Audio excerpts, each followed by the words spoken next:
ذی الحجہ کے دن کی نسبت عظیم عاشق رسول غازی ملت شہید ناموس رسالت غازی عبدالقیوم شہید رحمۃ اللہ تعالی علیہ کی طرف ہے۔ آپ وہ عظیم ہستی ہیں جنہوں نے انگریز راج میں محبوب کریم علیہ الصلوۃ والسلام کی عزت و ناموس پر پہرا دیا۔ جب ایک بدبخت نے محبوب کریم علیہ الصلوۃ والسلام کی شان میں گستاخی اور بے ادبی پر مبنی کتاب تحریر کی، مسلمانوں کے جذبات مجروح ہوئے۔ غازی ملت غازی عبدالقیوم شہید رحمۃ اللہ تعالی نے بری ہوئی عدالت میں اس بدبخت کو واصل جہنم کر دیا۔ غازی عبدالقیوم شہید رحمۃ اللہ تعالی علیہ کا تعلق ہری پور ہزارہ سے ہے۔ آپ کام کاج کے سلسلے میں کراچی تشریف لائے اور کراچی آنے کے بعد آپ مختلف کاموں میں لگے رہے۔ جب ایک دن آپ کراچی کینٹ اسٹیشن گئے تو کینٹ اسٹیشن پر ایک بزرگ دمن شریف سے تشریف لائے ہوئے تھے۔ انہوں نے غازی عبدالقیوم شہید رحمۃ اللہ تعالی علیہ کی پیشانی کو دیکھ کر ارشاد فرمایا، اے شخص، تو کن معاملات میں مشغول ہے؟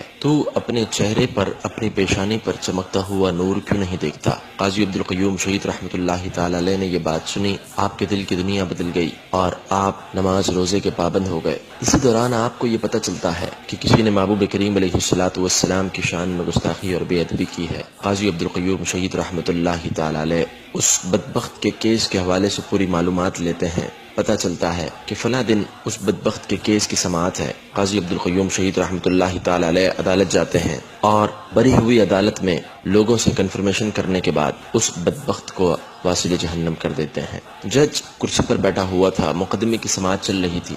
وہ یہ معاملہ دیکھ کر بڑا پریشان ہوا۔ پوری عدالت میں سناٹا طاری ہو گیا۔ آخر جج سکتے کی کیفیت سے باہر آیا اور پوچھا، تو نے اسے مار دیا؟ غازی عبدالقیوم شہید رحمۃ اللہ تعالی علیہ نے ارشاد فرمایا، ہاں، کیونکہ اس نے ہمارے محبوب کریم علیہ السلام کی شان میں گستاخی اور بے ادبی کی۔ کہا، صرف اس لیے تو نے اسے مار دیا؟ غازی عبدالقیوم شہید رحمۃ اللہ تعالی علیہ نے عدالت میں لگی جارج پنجم کی تصویر کی طرف اشارہ کیا اور ارشاد فرمایا کہ اگر اس کے بارے میں کوئی کچھ کہے تو تم اسے سخت سے سخت سزائیں دیتے ہو۔ یہ ہمارے محبوب کی عزت و ناموس کا معاملہ ہے۔ آپ نے یہ کہنے کے بعد گرفتاری دے دی اور پھر آپ پر مختصر سے عرصے میں ایک مقدمہ چلایا گیا اور اس کے بعد آپ کو شہادت کی خبر سنا دی گئی۔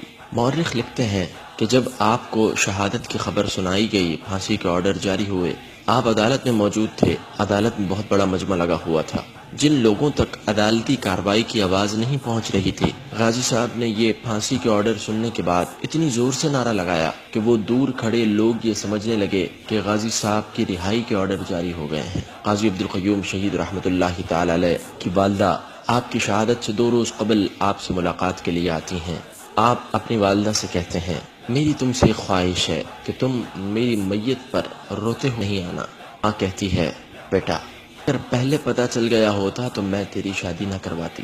بیٹا کہتا ہے، ماں، ایسا بھی تو ہوتا ہے، کوئی شخص رات کو شادی کرتا ہے اور صبح مر جاتا ہے۔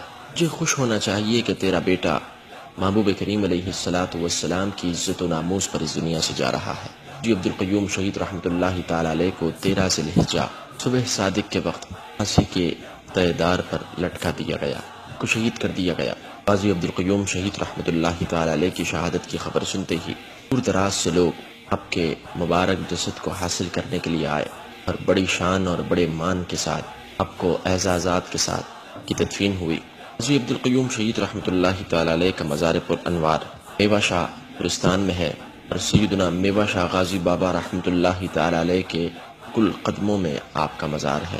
اب احباب، جی ملت غازی عبدالقیوم شہید رحمۃ اللہ تعالی علیہ کے مزار پر انوار پر حاضری ضرور دیں اور محبوب کریم علیہ الصلوۃ والسلام کے اس جانثار کے صدقے سے اپنے لیے بھی یہ دعا کریں، ہمارے لیے بھی کریں۔ اللہ تبارک و تعالی ہم تمام کو محبوب کریم علیہ السلام کی عزت و ناموس کا محافظ بنائے۔ بیک بیک لبیک یا رسول اللہ صلی اللہ تعالی علیہ وسلم۔